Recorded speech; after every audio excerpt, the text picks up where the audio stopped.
Adanso was an ayo. The ship the aeroplane fleet a boy.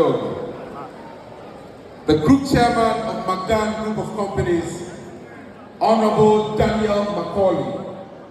He was here while in the Akem McDan, Romana, Eba Fatawa. Overcame.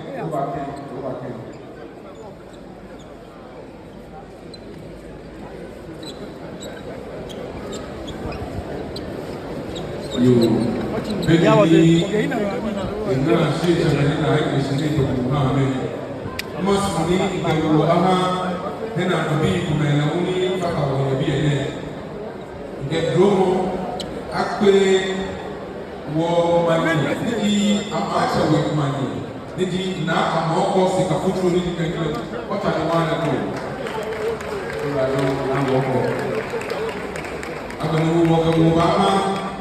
Director, Hawaii, very soon.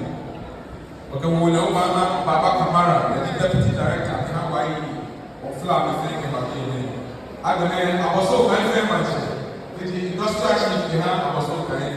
Me, I was saying, the G. Okay, you want to go back in. I was so very much. I'm going to welcome Obama, representative, the Nana, Honorable Member of Parliament, Alfred B. Kodashi, the President of Honorable D. Mamose, the 24-hour economy secretariat, Uradon, Yamose, Abelumo, Mubama, Asafaja, Ashamwani, Nemo, Asafaja, the Ham, Mogamache, Ni, Taki, Tego, Subidino, Uradon, Aquaquami. In our share,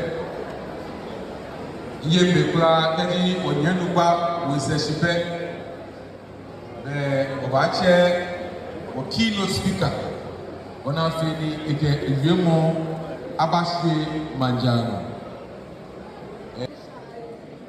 Here, Kashina Akba.